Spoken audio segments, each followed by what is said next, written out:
Attention, the following broadcast has been approved by Outcasted OC. Viewer discretion is advised. Incoming transmission in 5, 4, 3, 2, 1. Happy Saturday morning, everyone. It is G, Unicorn Goth from the Outcasted OC podcast, and I'm here to bring you a SmackDown review and thought. So yeah, I've just not long woke up. I've watched SmackDown from Friday night, and I'm going to give you a little review of what I thought. So let's get into it. If you hear me flipping some pages, it's just because I'm referring back to the notes that I wrote when I was watching the show not so long ago. But yeah, let's get into Friday Night SmackDown review. So we started off with Roman Reigns' entrance with just Solo Sikoa and Paul Heyman. The Usos were not there. I'm assuming it's probably a little bit of a retaliation or a bit of an upset and disappointment from the things that happened on the previous Friday Night SmackDown, where Roman kind of like went for the Usos after what they did. But yeah, so Roman makes his way down to the ring, you know, his super long entrances as he always does. And as he's about to start talking, we have a very rude entrance from Kevin Owens and Sami Zayn, our current tag team champions. So they go on to have a little bit of a back and forth promo against each other, and Roman's like, oh, just the people I wanted to see. I was going to call you guys out here, but you making my job easier for me. And he goes on to talk about their match that they're going to have at Night of Champions, and he's like, well, maybe you could just do what the crowd are doing, acknowledge me, drop off my titles and leave. And I thought that was really cool. Kevin Owens got really angry in the moment, and you could see it in his face. He literally had no response. He literally threw his belts on the floor, threw the mic on the floor, and he's like, I'm ready to fight. And that would make sense, you know, with his fight, Owens fight. He's always ready for a fight. But Kevin kind of backs off a little bit, and Sami goes into a bit of a promo with him then, and talks about the previous Bloodline and Sami experiences. So Roman starts talking about how he wasted so much of his life and time with Sami being in the Bloodline. But I actually personally think that Sami Zayn was probably one of the best things in the Bloodline. You know, I've never really been interested in any of the Bloodline stories. Not invested, but I have watched them, of course, but I solely watched when Sami Zayn, because I feel like he uplifted the Bloodline. I feel like he was some of the best parts of the Bloodline, but that's just me personally, but obviously Roman disagrees with that. Right, so after that, in retaliation to like Roman's thing, Sami's coming back at the comment of him wasting his life on him, and he's like, you know what, Roman, at Night of Champions you won't beat us. Do you know why? Because we're better than you. And then he's like, hold up, actually the Usos are better than you.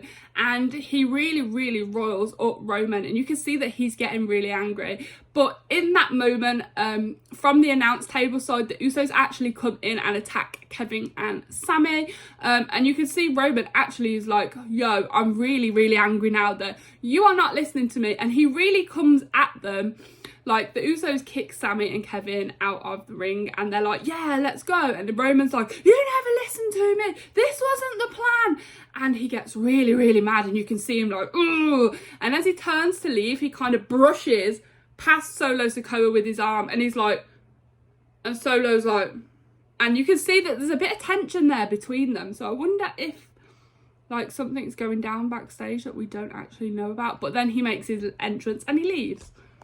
So then it cuts off to a backstage segment of the Bloodline sat in like a room, and the Usos are there talking to Roman like, we were just trying to help. And Roman is really angry, like he's at the point of shouting at the Usos, and he was like, I had something to say to Sami about all the time I wasted on him. I had something to say. And he was like, you never listened to me. That wasn't the plan. You were not supposed to come out. I had something to say, and was it said? No. So you can tell that he is so angry about the Usos not listening and not doing. The Usos just want to support, and they just want to help, you know, their family, their bloodline. They want to help Roman do what he's supposed to do. But obviously that wasn't the plan, and he gets them to up and leave.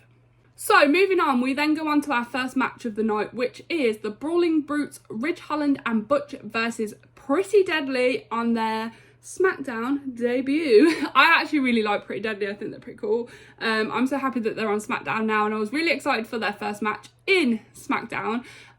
They are 2 times NXT Tag Champions, and hopefully one day they will be SmackDown or Raw Tag Champions, which would be really cool. So it starts off with Butch versus Kit Wilson, and the match goes on. It's pretty back and forth between the 4 of them. They swap quite often. There's some really good spots. There was a really good spot where Ridge had Elton Prince in ring, like, bashing, and Butch had Kit Wilson over the ropes, and they were doing like the 1, 2, 3. That was really cool. I really enjoyed that. Sheamus was actually on the commentary table for this match, which was also really awesome, and he was really impressed with everything that Ridge and Butch were doing. But unfortunately, Pretty Deadly did hit them with the split milk finisher, and Elton then pins Ridge Holland for the win. So not only did they debut on SmackDown, they also took the win, which I am so here for. So it then goes on to a bit of a sad moment. We then have a tribute to Hall of Famer Billy Graham, who sadly passed away a couple of days ago. I'm not so familiar with his work, but a lot of people seem to be really saddened about this. And of course, it is a sad moment whenever a superstar or someone we looked up to, or someone who had a huge impact on wrestling in general, passes away. So yeah, that was a really sad moment. And I do send my condolences to anyone who he inspired or who looked up to him, and his family and friends as well. So, following on to our second match of the night, we then have Ascat versus Selena Vega. We have a little bit of a backstage bit from Selena Vega where she's like, I am the best of the best. I proved myself in Puerto Rico that I deserve to be on that top roster with all the top people, and I'm going to show you again tonight that I deserve that position. And then she makes her entrance. Asuka makes her entrance. It was a general women's match. They were back and forth. Selena did some really cool tributes. She goes to do a 619. She ends up doing the 619 eventually in the end. She also did a little Eddie Guerrero tribute on top rope as well. And I love the fact that she's really blending in, and like with the LWO, I really enjoy that. And I'm glad that she is getting some spotlight, because she is a great wrestler and she deserves what she gets. Yeah, I think she's definitely grown a lot with her confidence, Selena Vega, and I feel like that has given her a big push with her matches. But unfortunately, coming to the end of the match, Asuka does actually get Selena in a lock, and Selena does tap out, giving Asuka the win. As Asuka wins and stands up, Bianca then runs down to help Selena. She kind of cradles her, makes sure she's okay. As Asuka is making her exit from the ring, Bianca kind of grabs her and tries to pull her back in, but she's unsuccessful, and as Asuka lifts her head, she blurts the green mist out at Bianca. Bianca manages to cover it, and it does splat all over her face, but there's no injury or eye troubles this time from it. But yeah, that's a great storytelling and moving forward for their match at Night of Champions. So Bianca will be facing Asuka at Night of Champions. Biasca, that's a great mix between the two. Moving on to our next segment of the night, we have Grayson Waller in the first Grayson Waller effect on SmackDown.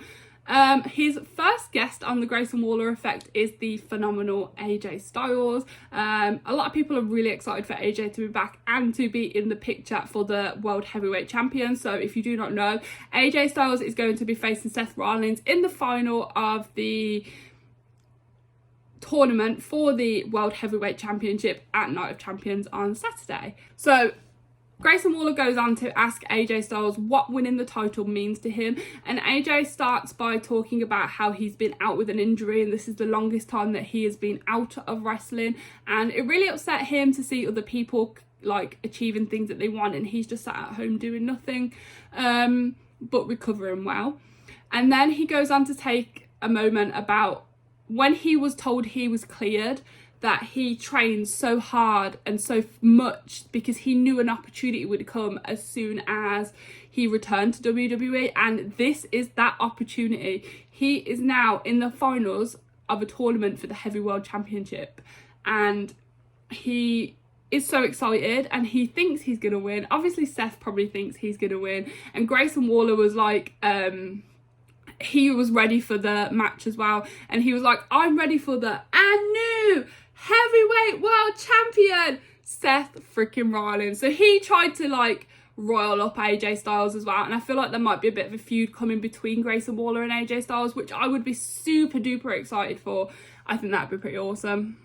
So then we moved on to a little bit of a backstage segment with the LWO, where they were talking about, one of them said that they think that the Usos are the best tag teams right now, but then one of them stopped and Ray did a little bit of a speech, and they were like, actually, we're going to prove tonight that we are the best tag team around. So yeah, the Usos have a match against the LWO. I think it's with Ray and Santo Escobar. It is the main event match for this evening. So our next match of the evening was the Street Profits versus LA Knight and Rick Boogs. I thought LA Knight and Rick Boogs, was a bit of a weird tag team to put together, but sure, we run with it, we roll with it. LA Knight comes out and he announces that Rick Boogs is his tag partner, and he's like, they're going to take us to victory, let's go. Rick Boogs makes his entrance. The match starts with Montez Ford and Rick Boogs. I enjoy any match that the Street Profits are in because they are both super talented, especially Montez Ford. They are both super, super talented people and they tend to carry the matches. But LA Knight is also really, really another talented person. I personally have LA Knight to win Money in the Bank this year, but obviously we don't know any of the contestants for the Money in the Bank match. That's just early thoughts from me. And a lot of people as well, a lot of people think LA Knight definitely needs to come up to that like mid-card type, the mid-card type scene. I can't speak today, please ignore me. But anyway, they had a great match. Again, it was back and forth. All four people got plenty of time in the ring, and as always, Montez Ford with the frog splash pins Boogs and takes the win. So as the Street Profits are leaving the ring, LA Knight comes in and tries and helps Boogs up and gives him like a bit of a handshake, but then hits him with the BFT and kind of walks off. So you could tell that he was annoyed that they lost, and that's probably one of the shortest tag teams to ever live in history. I wonder who LA Knight will tag with next, if he decides to tag again, or will he just ride solo? So then we move on to our next match, which is the NXT Women's Tag Champs, Alba Fyre and Isla Dawn. They actually have a bit of a short match here with a couple of jobbers, which I don't agree with because they're newly fresh people to SmackDown. This is probably like their first debut match on SmackDown, and to go against jobbers, I don't agree with this. The match was so short. Obviously, Alba and Isla won. I don't know what they're going to do with the NXT champions because they can't stay on SmackDown. So then bouts are going to have to go back to NXT at some point. But I'm not too sure what they're going to do with it. But I'd be interested to see what they do with it. But I just don't agree with the whole short jobber match.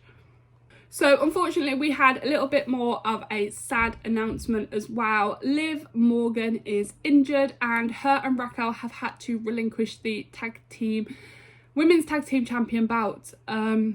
It's a shame because they have only just formed as a tag team and they were doing great together.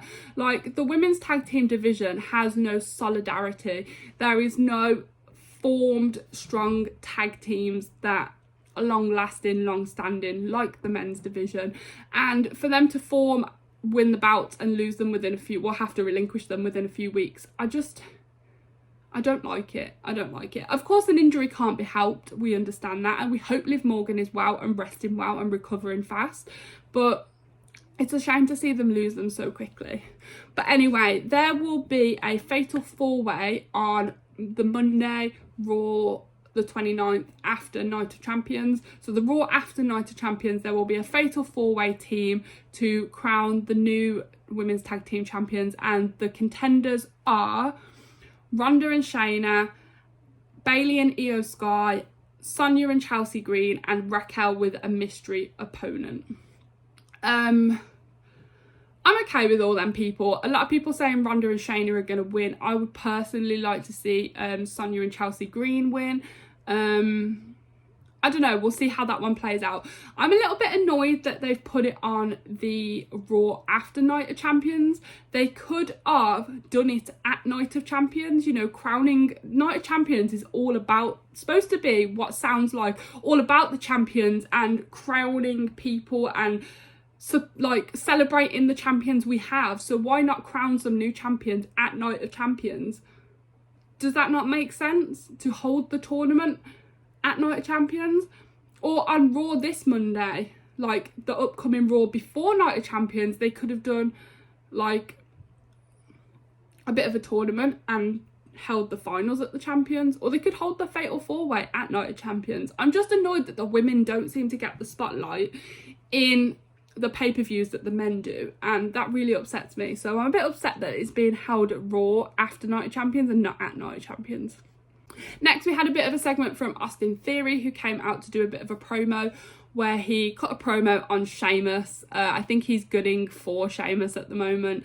So he cut a promo on Sheamus about how he beat John Cena at Mania, but Sheamus beat John Cena like loads and loads of years ago. And Sheamus then makes an entrance. And can I say, Sheamus was looking really good last night.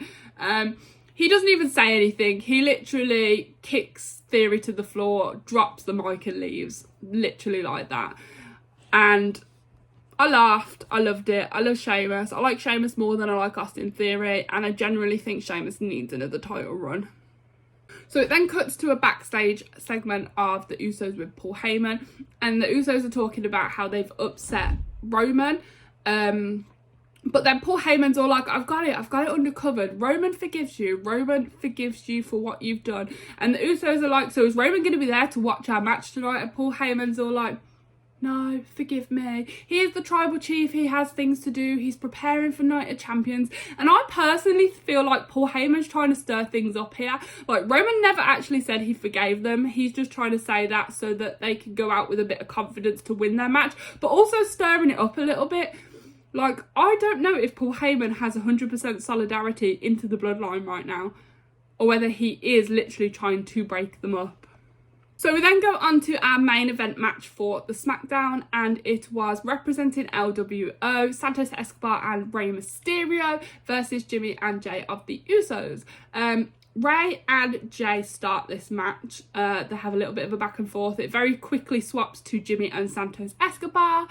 Roman is watching from backstage. We see a little clip of Roman, Paul Heyman and Solo sat in the room backstage watching the Usos' match. So we know something's going to go on there if the Usos win or the Usos lose. Roman is definitely going to have his say. Pretty quickly into the match, the Usos are dominating and they're taking over very quickly, as they do generally tend to do. It swaps back to Jay and Rey then at this point, and then Rey back-to-back pins Jay, who kicks out on a 2 both times. And then about halfway through the match, I can't quite tell who's tagged in and who's tagged out, but it then goes to Santos Escobar takes a Hurricane Rana off the top rope to Jimmy, who then kicks out at 2. Again, they're quite back and forth, up on the ropes, down on the ropes, up on the ropes. You know, the LWO, they're all quite big high flyers. The Usos, they're always up on top of the ropes with their splashes and stuff. So Rey Mysterio then goes for a 619 on, I believe it was Jimmy. And as he comes to bounce off the ropes, he's actually then greeted by a super kick from Jimmy, and Jay then goes for an Uso splash off top rope, but Rey manages to kick out at 2. Then there was a little bit of back and forth again between them through the ropes over.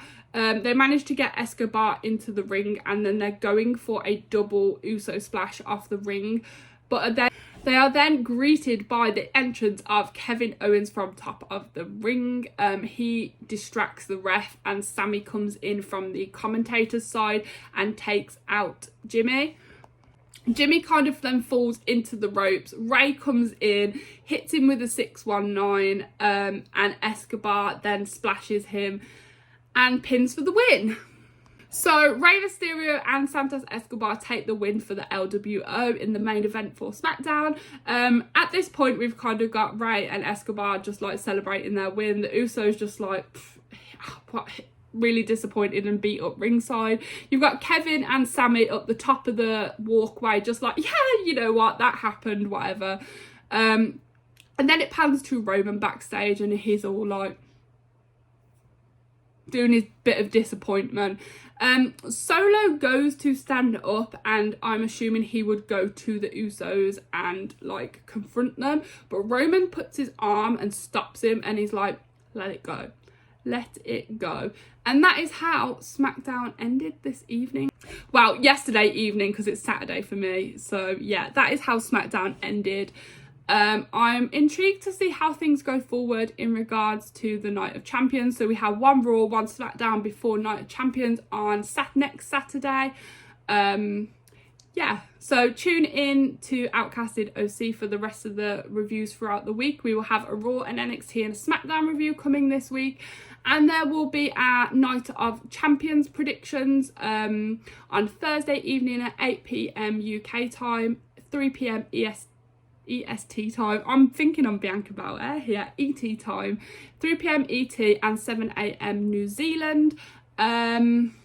We will have a special guest for that episode. If you head over to the Outcasted channel, there will be a little scheduled episode and you can probably see from the thumbnail who our guest will be. But yeah, look in the description, hit everybody up from Outcasted OC, follow their channels, follow their TikToks, their Instagrams, and make sure you follow Outcasted OC ourselves. And we'll catch you soon. Bye!